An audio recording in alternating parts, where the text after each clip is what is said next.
사순절 두 번째 주일입니다. 지난 주간에 저희들이 사경회를 했었는데요. 사경회의 주제는 하나님과의 관계였습니다. 하나님과의 관계를 다시금 점검해 보며 하나님과 나와의 관계, 그리고 그 관계가 세상에서 어떤 관계로 그렇게 내가 살아가고 있는가 확인하는, 다시 한번 점검해 보는 귀한 시간이었습니다. 그런데 저희 교우들 많은 분들이 참여하지 못해서 상당히 아쉬움이 있습니다. 그래서 이번 사순절 기간 동안 저희 교회 홈페이지에 그 목사님 음성 부분 7번만 그렇게 따로 우리 교회 홈페이지에 이렇게 정리를 해 두었으니까 여러분이 순서대로 쭉 한번 들어보시길 바랍니다. 들으시고 정말 나는 하나님을 신뢰하는가, 하나님을 사랑하는가, 하나님을 신뢰하고 사랑하기에 하나님의 말씀을 내가 주야로 묵상하며 하나님 앞에 영과 진리로 예배드리며 그 말씀대로 내가 살아가고 있는가, 이 사순절 기간 동안 한번 확인해가는, 점검해가는 그런 시간이 되기를 바랍니다. 이것이 확실히 분명하게 되어지지 아니하면 우리는 평생을 살아도 헛사는 겁니다. 한순간을 살아도 제대로 살고 제대로 믿고 그리고 하나님 앞에 우리가 서야 할 것입니다. 그래서 꼭 부탁드립니다. 사순절 기간 동안 몇 번 반복해서 들으셔야 될 겁니다. 한 번 들어가지고는 잘 이해가 되지 않을 것입니다. 꼭 한번 점검해가는 그런 시간이 되기를 바랍니다. 마태는 예수님의 사역을, 공생의 3년의 사역을 세 가지로 정리를 합니다. 예수님께서는 제자를 부르시고 그를 가르치십니다. 또한 예수님께서는 각색 여러 가지 병든 자들을 고치십니다. 그리고는 하나님 나라 천국 복음을 전파하십니다. 예수님의 가르치시고 고치시고 전파하신 이 세 가지 사역 속에는 예수님의 그 제사장 되심, 그리고 예수님의 선지자 되심, 그리고 예수님이 왕이시라고 하는 이 세 가지 예수님의 직분하고도 관련이 있는 것입니다. 그래서 예수님은 4장의 제자들을 부르시고 5장에서 7장까지 천국 복음을 가르치십니다. 그리고 난 다음에 그 다음에는 가셔서 제자들을 직접 데리고 현장으로 가서 예수님께서 병자들을 치유하며 그들 가운데 참 자유함으로 하나님 나라가 임하는 것들을 제자들로 하여금 보며 경험하게 합니다. 그리고 나가서는 많은 사람들에게 천국 복음을 전하는 것이죠. 그래서 이 내용을 마태는 마태복음 10장 9장 35절에 이렇게 정리를 합니다. 예수께서 모든 도시와 마을에 두루 다니사 그들의 회당에서 가르치시며 천국 복음을 전파하시며 모든 병과 모든 약한 것을 고치셨다.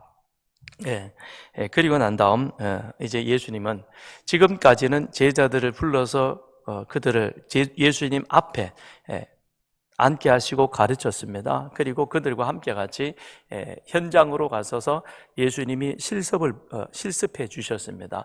그러니까 제자들은 지금까지 수동적 삶을 살아왔던 것이죠. 이제 그들을 이제 10장에 오면 상황을 바꾸어 놓습니다. 너희들은 수동적으로 나를 따라오는 것이 아니라 이제는 너희들이 세상으로 가서 주의 복음을 전해야 한다. 이것이 마태복음 11장의 제자들을 파송하는 그런 내용이 되는 것입니다. 그런데 파송하기 전에 10장에서 예수님은 그 제자들이 복음을 들고 이제는 주님처럼 이 땅에 나가서 세상 사람들을 만나고 그들에게 복음을 전함에 있어서 필요한 모든 것들에 대해서 다시 한번 주의사항과 더불어 그들에게 그렇게 권면하는 그런 내용이 10장에 들어있는 것이죠. 그래서 10장에 보면 너희가 가서 복음을 전할 때 너희는 거저 받았으니 거저 주라. 가되 여행을 위하여 두보롯이나 또는 여러 가지 많은 것을 준비하지 마라. 하나님이 너희와 함께 하시고 하나님의 공급하시는 그런 은혜를 경험해 보라는 것입니다. 그러면서 사람들을 만나서 어떻게 대할 것이냐, 뱀같이 지혜롭고 비둘기같이 순결하라.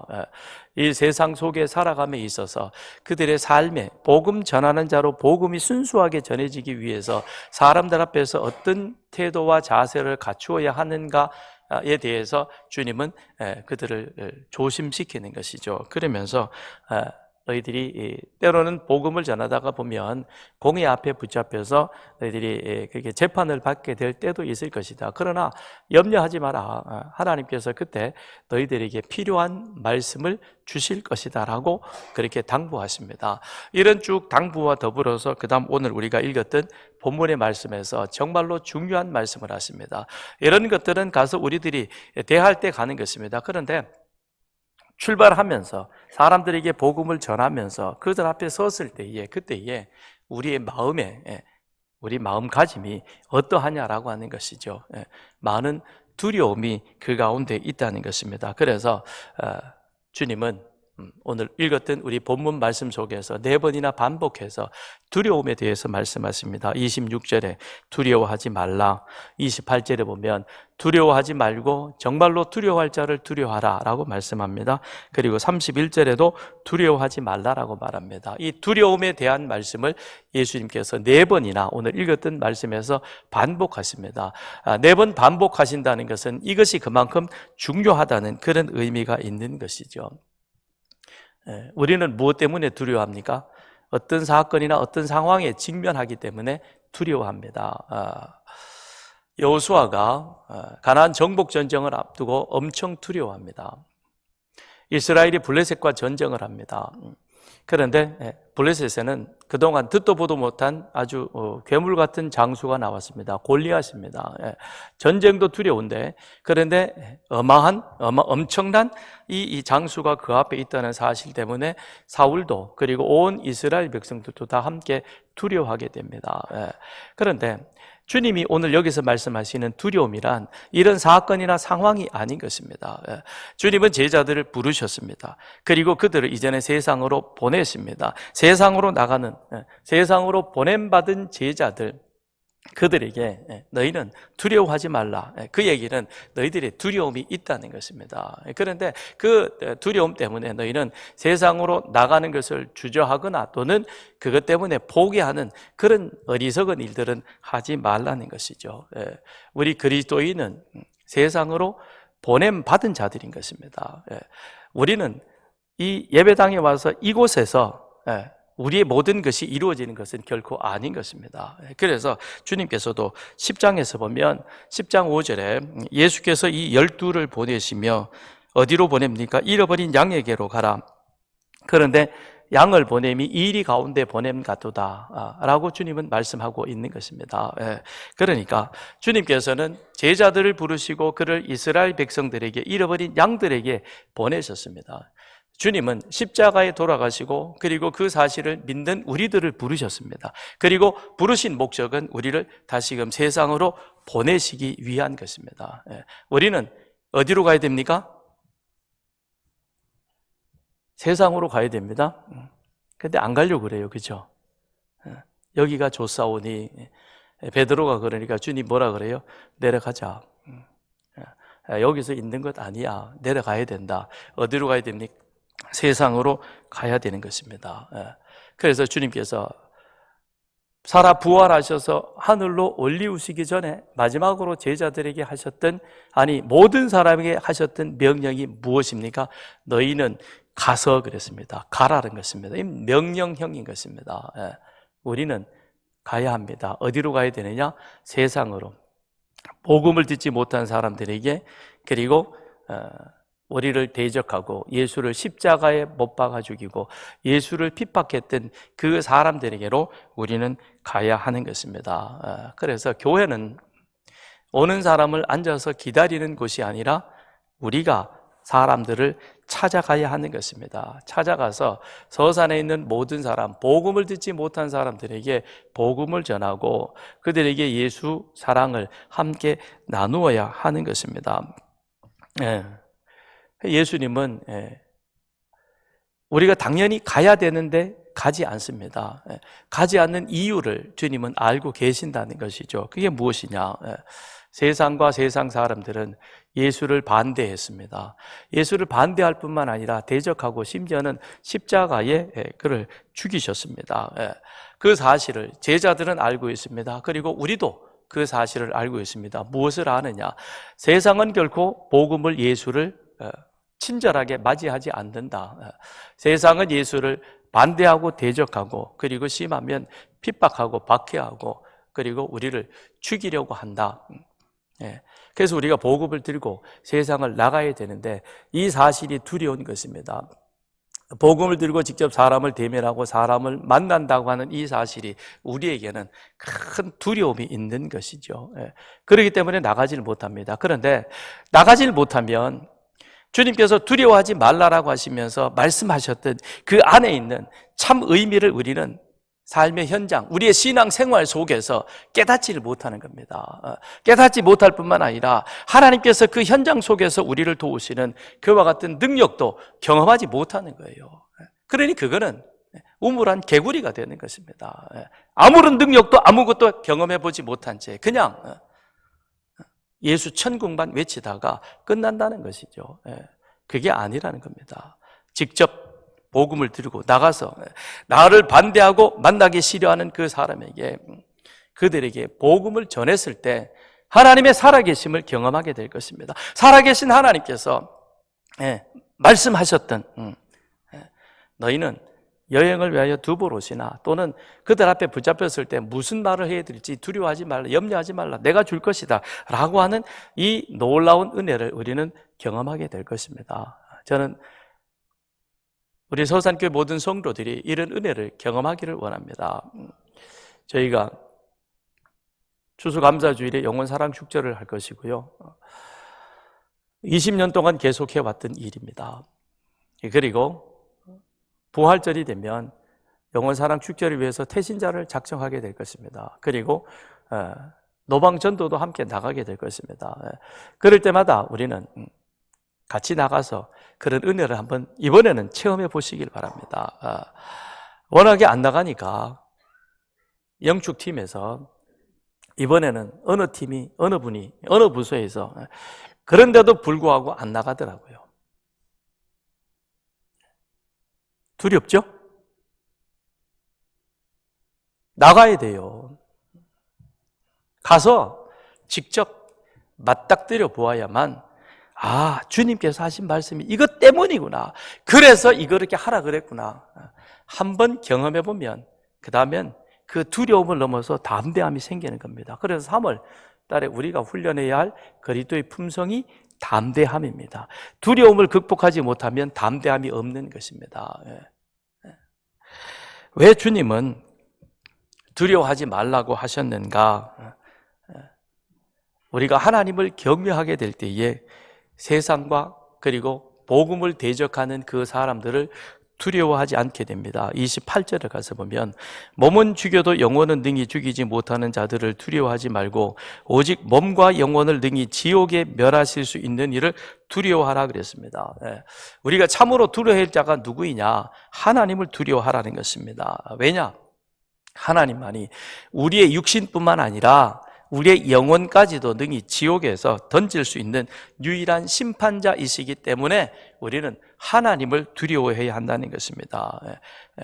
그런데 이 하나님이 어떤 분인가를 알고 그 하나님을 경외하는 그 마음, 그 믿음을 갖게 될 때에 우리는 복음을 대적하고 예수를 반대하는 그 사람들을 우리는 두려워하지 않게 된다는 것입니다. 그러니까 예수님은 우리가 세상에 나가지 못하는, 나가야 되는데 두려움 때문에 주저하고 있는 우리들에게 야, 내가 길을 열어줄게, 만들어줄게, 두려움 제거해줄게, 그러니 들고 가라, 그게 아니고 우리로 하여금 두려움을 극복할 수 있는 하나님 경외하는 그 믿음을 우리에게 갖게 해주심으로 말미암아 우리 앞에 어떤 두려움이 있을지라도 그것이 문제가 되지 않고 그것을 넘어서 복음을 전할 수 있는, 세상으로 갈 수 있는 그런 담대한 믿음을 우리들에게 허락하여 주시는 겁니다. 애굽의 바로가 이스라엘 백성들이 크게 번성해 가는 것을 보면서 두려워합니다. 그래서 산파들을 불러가지고는 야, 너희들이 가가지고 여인들이 해산할 때에 도와주되 아들을 낳으면 죽이라 그럽니다. 그런데 히브리 산파 시프라와 부하가 바로가 그런 명령을 내렸음에도 불구하고 여호와를 두려워함으로 말미암아 바로의 명령을 따르지 아니하고 남자 아이들을 살려줍니다. 히브리 산파 시프라와 부하가 하나님을 두려워했다 그랬습니다. 여기서 말하는 두려움은 공포심이 아닌 것입니다. 하나님을 존경하고 사랑하는 마음에서 우러나오는 경외심인 것이죠. 즉 하나님에 대한 경외심, 하나님의 그 뜻, 하나님의 크고 위대하신 그 뜻이 무엇인가를 이 산파들은 알았기 때문에, 그렇기 때문에 현실적 가장 큰 위험이 되는 바로를 두려워하지 않았다는 것입니다. 이스라엘 백성들은 애굽에서 노예인 것입니다. 그들에게 있어서 바로는 그들의 생사 여탈권을 가지고 있는 현실적인 문제인 것입니다. 바로의 명령을 눈빛 하나라도 틀리면 그냥 한 칼에 가는 겁니다. 그렇지만 히브리 여인인 시프라와 부하 이 두 산파는 자기들 앞에 있는 현실적인 가장 큰 두려움인 이 바로보다도 하나님을 경외하는 그 경외심이 그것을 넘어선 것이죠. 하나님의 큰 위대한 뜻이 무엇인가라고 하는 이 사실을 그들은 알았기에 남자 아이들을 살려주게 되는 것이죠. 하나님 경외함, 하나님을 두려워함, 이것은 우리로 하여금 세상의 그 어떤 어려움도 두려움도 이길 수 있는 담대함을 우리들에게 가져다 주는 것입니다. 그러므로 우리는 누구를 진정으로 두려워해야 되겠습니까? 하나님을 경외하는 자가 되어야 합니다. 하나님을 경외한다는 것은 하나님과 나와의 관계를 제우선으로 두는 것입니다. 그것이 지난 사경의 기간 동안에 서 목사님이 하셨던 말씀의 내용인 것입니다. 하나님을 우리 삶의 제우선으로 둘 때 우리는 진정으로 하나님 그분을 경외하는 것이고, 하나님을 경외할 때 하나님을 경외한다는 것은 하나님의 살아계심을 우리가 실존적으로 내 삶 속에서 인정하는 것입니다. 눈에 보이지 않습니다, 하나님은. 그러나 바로는 눈에 보입니다. 눈에 보이는 바로를 뛰어넘을 수 있는 것은 눈에 보이지 않지만 실존하시는 그 하나님을 내가 사랑하는 것입니다. 사랑하기 때문에 그 말씀을 내가 지키는 것이죠. 그게 오늘 우리 신앙생활 속에서 진정으로 있느냐는 것입니다.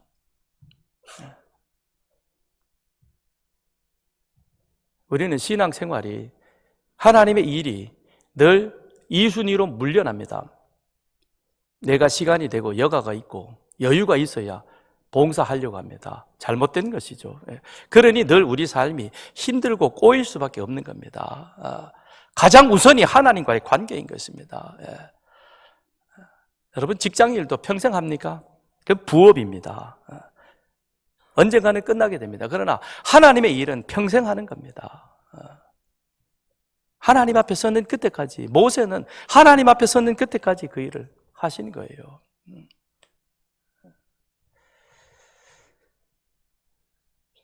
여러 가지 어떤 제도적인 문제 때문에 교회에서 정년 제도라고 하는 것을 두셨습니다. 그건 공식적인 어떤 입장 속에서 그 일들을 정년이라는 것을 가져가는 것이고, 사실은 우리는 정년에 구애받으면 안 되는 겁니다. 제가 뭐 정년을 뛰어넘어 가지고 여기를 하겠다고 그래서 그런 건 아니고요. 저는 법을 준수합니다. 그러나 간혹 보면 미리 이미 스스로의 모든 사역들을 그렇게 자꾸 정리하려고 하는 그런 경우가 있습니다. 아닙니다. 교회의 직분에 대해서는 은근히 그 마음을 두면서 주의 일을 위한 사역, 봉사에 대해서는, 그걸 봉사라 그러니까 조금 그렇죠? 봉사가 아니라 사실은 미션, 사역인 것입니다. 반드시 해야 될 일인 것입니다. 그런데 반드시 해야 될 일에 대해서는 우리는 여러 가지 많은 이유를 갖다 붙입니다. 시간이 없다, 바쁘다, 피곤하다, 뭐 어쩌다 저쩌다. 세상 천지에 안 바쁜 사람이 어디 있고 세상 천지에 힘들지 않는 사람이 어디 있습니까? 살아가는 것 자체가 그런데요. 유치원 다니는 애들도 벌써 힘들다, 피곤하다고 말합니다. 그 일 때문에 주의 일이 이 순위로 밀려서는 결코 안 되는 것입니다. 하나님과의 관계를 먼저 세워놓고 하나님 앞에 내 미션, 사역이 무엇인가를 먼저 정리해놓고 그 다음 내 일을 찾아보십시오. 그러면 하나님이 그 모든 일의 순서를 아주 일목요연하게 확실하게 만들어 가실 겁니다. 그런 은혜를 경험해가는 여러분이 되기를 바랍니다. 산파들은 압니다. 우리가 하나님 앞에 서야 되는구나.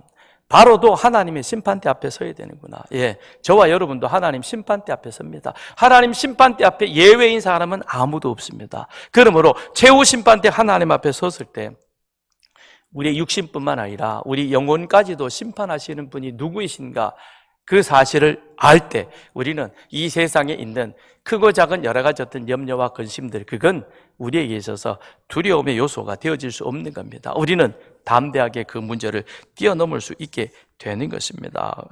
그러니 주님은 우리 앞에 있는 이 두려움의 요소들을 제거해 주는 것이 아니라 오히려 우리로 하여금 하나님을 경외하는 믿음을 가지고 우리를 담대함을 갖게 하여, 그리하여 그 두려움을 뛰어넘을 수 있는 그런 믿음의 사람으로 우리를 세워주시는 것입니다. 또한 하나님은 사람의 생명을 귀히 여기시고 우리들의 삶의 모든 부분까지 그것을 주관하고 주장하고 계신다는 그에 대한 확신이 우리로 하여금 두려움을 뛰어넘을 수 있게 되는 겁니다. 29절부터 31절을 보십시다.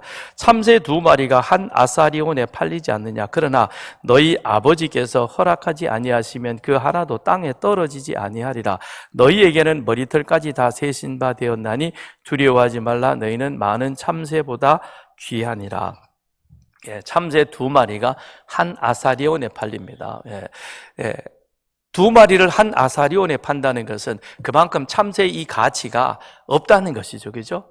아사리온은 가장 화폐 단위 중에서 가장 낮은 겁니다. 우리로 말하면 10원 정도, 1원짜리 정도 되는 그와 같은 그 단위가 아사리온인 것이죠.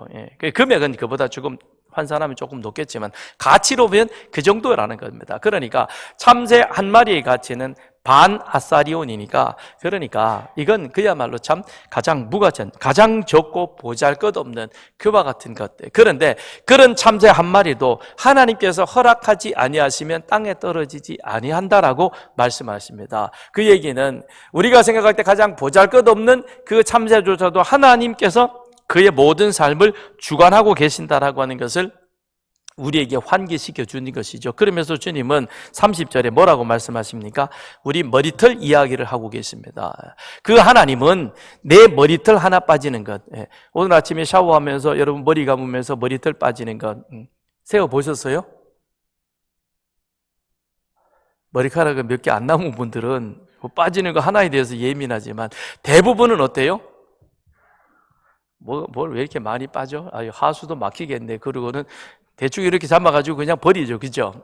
세지 않습니다. 근데 하나님은 어떤다 그래서요? 우리의 머리털까지 다 세신 바 되셨다라고 말합니다. 자, 비교하는 거죠. 참새 한 마리는 비록 반 아사리온의 가치밖에 안 되지만, 그러나 그것조차도 하나님께서 그의 생명을 붙들고 계신다. 그런 하나님이 내 머리카락, 자, 참새하고 머리카락하고 비교하면 어디가 더 가치가 있어요? 머리카락이 몇 개 없는 사람은 내 머리카락이라고 얘기하겠지만 참새는 생명이에요. 그렇죠? 참새는 생명이라니까 머리카락은 수많은 것 중에 하나일 뿐인 것입니다. 그런데 그 수많은 것 중에 하나인 내 머리카락까지도 하나님은 어떻게 하시느냐? 관심 있어 하신다는 겁니다. 그렇다면 내 모든 삶에 대해서 하나님께서 책임져 주시지 않겠느냐. 그래서 31절에 뭐라고 말씀하셨습니까? 너희는 많은 참새보다 귀하다. 그러니 두려워하지 말라. 그 말씀은 너희가 이 세상에 나가서 살아가고 사람들 앞에 서서 복음을 전할 때 그때 하나님께서 너희들과 함께 하신다는 겁니다. 함께 해서 그들 앞 어떤 어려움이 있을지라도 내가 너희를 지켜주고 내가 너희를 보호해주고 내가 너희와 함께 하시겠다라고 그렇게 말씀하고 있는 것입니다. 그러니 걱정하거나 두려워하지 말라라고 그렇게 말씀을 하십니다. 또한 예수님이 두려워하지 말라 하신 것은 그것은 세상이 예수님에 대해서 절대 호의적이지 않으니 그러니 너희들에게도 그런 모습으로 대할 것이다 라는 사실을 알고 나가라는 것입니다. 예수님을 거절했던 그 사람들, 예수님을 십자가에 못 박아 죽인 그들은 우리들도 그렇게 할 수 있는 것입니다. 그래서 22절로부터 25절을 보면 또 너희가 내 이름으로 말미암아 모든 사람에게 미움을 받을 것이나 끝까지 견디는 자는 구원을 얻으리라. 이 동네에서 너희를 박해하거든 저 동네로 피하라. 내가 진실로 너희에게 이르노니 이스라엘의 모든 동네를 다 다니지 못하여서 인자고리라. 제자가 그 선생보다 또는 종이 그 상전보다 높지 못하나니 제자가 그 선생 같고 종이 그 상전 같으면 족하도다. 집 주인을 바알세불이라 하였거든 하물며 그 집 사람들이랴. 세상은 예수님을 절대 환영하지 않는 것이죠. 세상은 예수님에 대해서 강한 적대감을 가지고 있습니다. 그래서 세상은 예수님에 대해서 뭐라고 얘기를 했습니까? 25절에 뭐라고 그랬어요? 바알세불, 귀신의 왕이라는 것입니다. 예수를 귀신의 왕이라고 부르는 그 사람들, 그들은 어떻게 했느냐?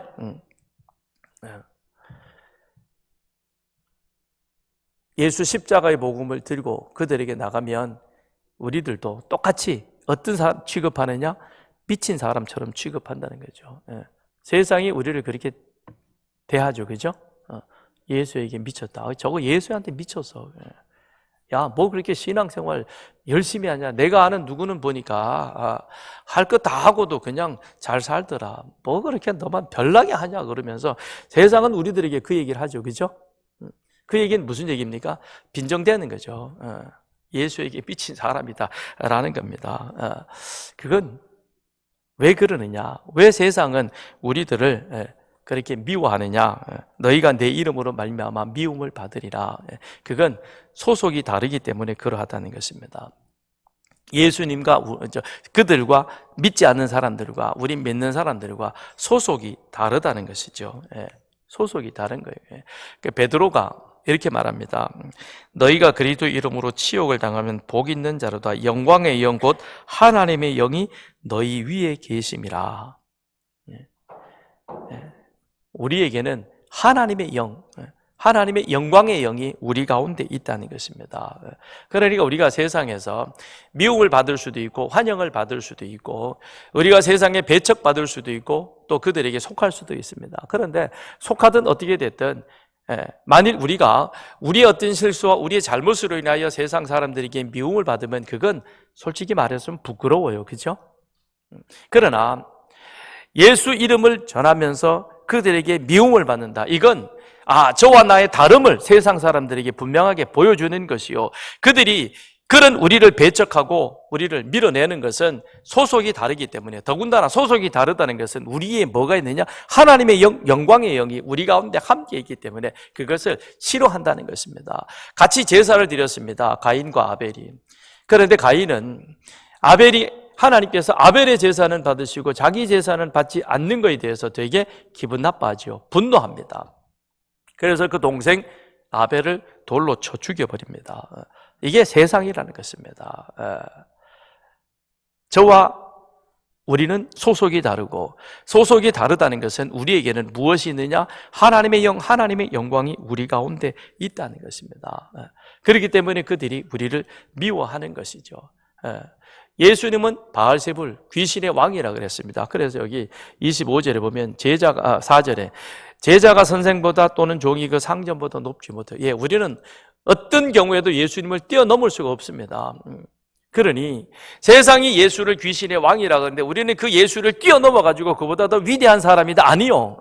그에 속한 사람인 것입니다. 그러니 세상은 예수를 귀신으로 미친 사람으로 보았듯이 우리 또한 거기에 속한 자로 그렇게 보기 때문에 우리를 배척할 수밖에 없는 것입니다. 그러나 거기에 대해서 우리는 크게 신경 쓸 필요가 없다는 것이죠. 저와 나는 소속이 다른 것이고 우리에게는 하나님의 영, 하나님의 영광이 있는 것이다. 그리고 우리는 하나님 앞에서 마지막 때 모두가 심판받을 때에 그때 상급이 예비되어 이 사실이 우리로 하여금 두려움을 뛰어넘어 담대하게 하는 것입니다. 왜 주님께서는 우리에게 제자들에게 두려워하지 말라라고 그렇게 말씀하셨는가? 그것은 우리를 복음의 증인으로 세상에 보내시기 위해서 담대함을 갖게 하도록 하기 위해서인 것입니다. 27절을 보시죠. 27절. 내가 너희에게 어두운 데서 이르는 것을 광명한 데서 말하면 너희가 귓속말로 듣는 것을 집 위에서 전파하라. 오늘 오후부터 우리가 다시 한번 말씀으로 담금질하는 이 시간입니다. 세미나실에서 또 목양실에서 또는 어린이방 작은 곳에서 우리가 조용조용히 나누는 그 말씀이지만, 그러나 그걸 우리는 어떻게 하느냐?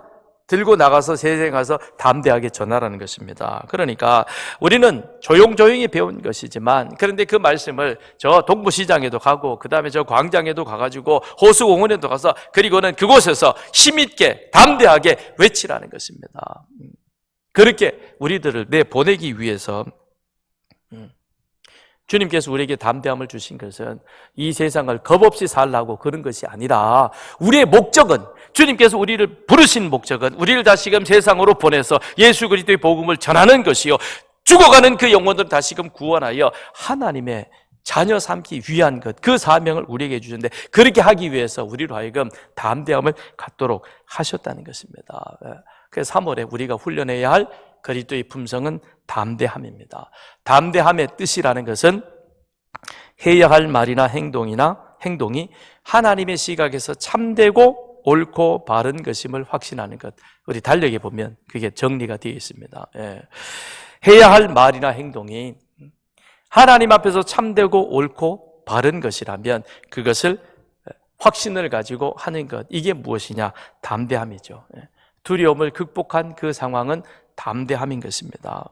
담대함이란 어떤 능력을 갖추는 것입니다. 그건 첫째는 세상을 대면할 수 있는 능력, 예수를 반대하고 우리를 핍박하는 그 사람들을 마주할 수 있는 능력이 담대함이요, 담대함 마주해서 끝나는 것이 아니라 그 다음에는 내 안에 준비되어져 있는 이 복음을 그 사람들에게 전하고 나누는 것입니다. 그 능력이 바로 무엇이냐? 담대함이라는 것입니다. 우리는 다른 데는 다 담대한데,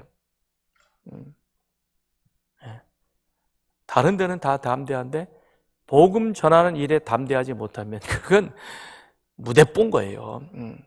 주님이 말씀하시는 담대함의 능력, 그 품성을 우리가 3월 한 달 동안 잘 훈련해서, 그래서 주님이 원하시는 복음의 증인으로 살아가는 여러분과 저의 삶이 되길 바랍니다. 이런 은혜가 있기를 바랍니다. 같이 함께 기도하겠습니다.